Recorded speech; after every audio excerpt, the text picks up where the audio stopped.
Bom dia, boa tarde ou boa noite. Neste vídeo nós vamos tratar do tema capacidade e a sua classificação dentro do direito processual civil. Eu espero que vocês gostem.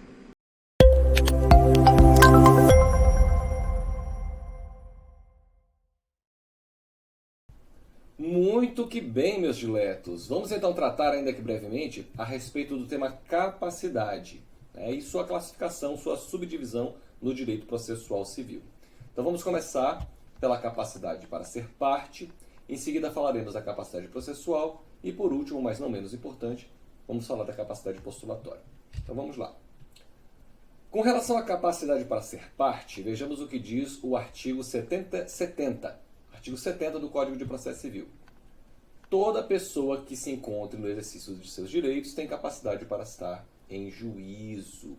Então veja que todos têm essa capacidade de ser parte. Para alguns, essa seria a legitimatio ad causam, a legitimidade para ser parte, seja no polo ativo, seja no polo passivo. É claro que se dá muito mais destaque para a legitimidade no polo ativo, mas não se pode esquecer que também tem que haver legitimidade para figurar no polo passivo. E aí há questões relacionadas ao direito civil, que preservam inclusive o direito do nascituro, e aí aquela controvérsia doutrinária, das correntes natalista, concepcionista, se o nascituro já seria titular de direito, ou teria uma mera expectativa, de vir a ser titular de direito, porque ele só vai adquirir a personalidade jurídica com o nascimento, com vida. Enfim, mas são questões de direito civil. Então o fato é que toda pessoa que se encontra no exercício de seus direitos tem capacidade de estar em juízo, seja pessoa física, seja pessoa jurídica, todos têm essa possibilidade de estar em juízo, sobretudo buscando a proteção dos seus direitos. Isso é uma decorrência do princípio da inafastabilidade do controle jurisdicional. Então essa é a capacidade para ser parte.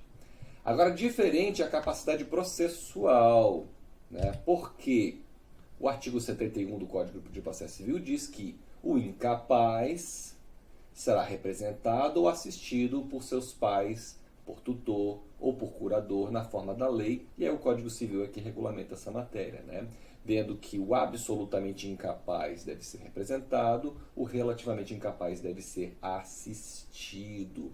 Por isso é que se faz muita confusão, vejo muitos alunos confundirem isso e acharem que, por exemplo, quando se pleiteia em juízo o pagamento de pensão alimentícia para uma criança, muitas vezes há confusão e ficam achando que a mãe da criança é que tem que ser a autora da ação, quando que, na verdade, a autora da ação será a própria criança. Por quê? Porque ela tem capacidade para ser parte, porém ela não tem capacidade processual e, por ser incapaz, ela vai ter que ser representada em juízo pela sua mãe, mas a autora é a criança. Aqui é uma situação peculiar da nossa legislação, porque se você ver bem, vocês sabem que para propor a ação popular, basta que o indivíduo seja considerado cidadão. E para ele ser considerado cidadão, para fins de ação popular, basta que ele tenha título de eleitor. Então é uma situação peculiar, porque hoje na nossa legislação, uma pessoa com 16 anos de idade ainda não é plenamente capaz. Teria ainda que em juízo ser assistido, porque ele é relativamente incapaz. Mas para fins de ação popular, ele já tem desde o nascimento com vida capacidade para ser parte, e para fins de ação popular ele também tem capacidade processual. É uma situação bem peculiar da nossa legislação.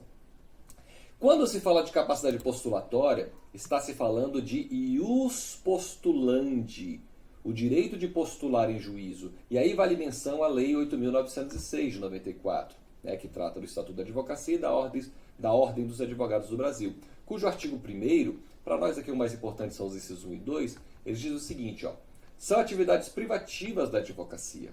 1. A postulação em qualquer órgão do Poder Judiciário e aos juizados especiais. E aí depois vocês vejam essa ação direta de inconstitucionalidade que implicou em modificação da redação desse dispositivo.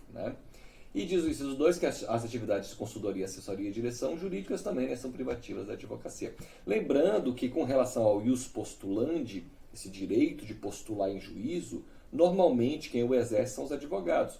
E vejam, normalmente ele não vai postular em nome próprio, normalmente ele vai postular protegendo, né, buscando a proteção dos interesses da pessoa que o constituiu como advogado. E para isso tem uma procuração, né, é firmado um instrumento de mandato, a procuração, com os poderes da cláusula ad judicia. Então, o grande detentor do ius postulandi, sem sombra de dúvida, que é o advogado. Mas há outras pessoas autorizadas também, como o Ministério Público, a Defensoria Pública. O defensor também não deixa, de certa forma, de ser advogado, né, os procuradores dos municípios, dos estados, da própria União.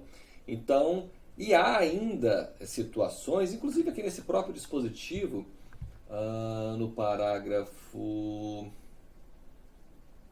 1º, não se inclui na atividade privativa de advocacia a impetração de habeas corpus em qualquer instância ou tribunal. Então qualquer pessoa pode fazer um habeas corpus, independentemente de ser advogado, né?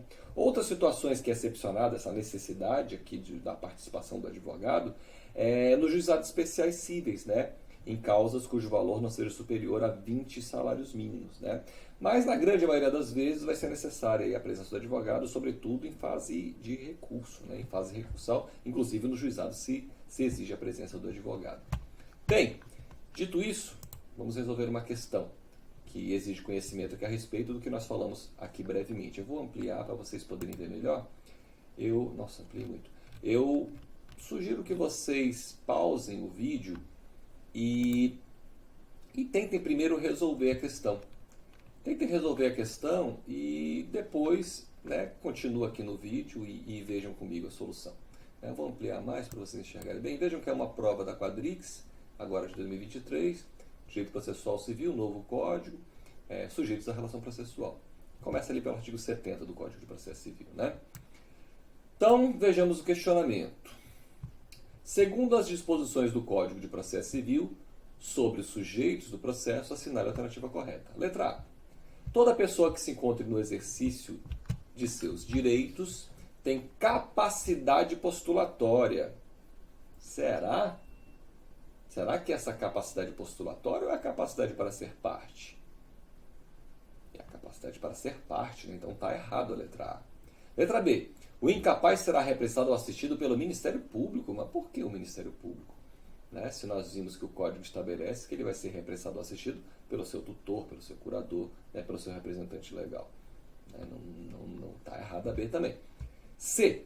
O cônjuge necessitará do consentimento do outro para a propor ação que verse sobre direito real imobiliário, até aqui tudo bem, mesmo quando casados sob o regime da separação absoluta de bens, e aí está errado. Depois vejam, deixa eu confirmar para vocês, mas depois vejam a redação do artigo 73 do Código de Processo Civil.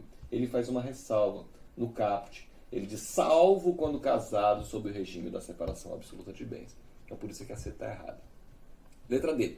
Verificada a incapacidade processual ou a irregularidade de representação da parte, o juiz extinguirá o processo imediatamente. Veja que isso aqui vai contra a ideia de primazia do julgamento de mérito, né? E o artigo 76 determina que, nesse caso, na verdade, o juiz deve suspender o andamento do processo e dar prazo razoável para esse vício ser sanado. Então vejam que a gente nem precisa ler a letra E, nós já sabemos que ela é a correta, né? Ela diz que os estados, o Distrito Federal poderão ajustar compromisso recíproco para a prática de ato processual por seus procuradores, em favor de outro ente federado, mediante convênio firmado pelas respectivas procuradorias, e isso está expresso no parágrafo 4º do artigo 75 do Código de Processo Civil. Tá? Depois vocês vejam o artigo 75, parágrafo 4º do Código de Processo Civil, é a letra da lei, a letra E é a resposta da nossa questão. Veja, minha gente, é claro que há muito mais a ser dito aqui a respeito do tema capacidade. Esse vídeo aqui é muito mais para despertar o interesse de vocês pelo assunto. De qualquer modo, eu espero que vocês tenham gostado. Por hoje é só e até a próxima.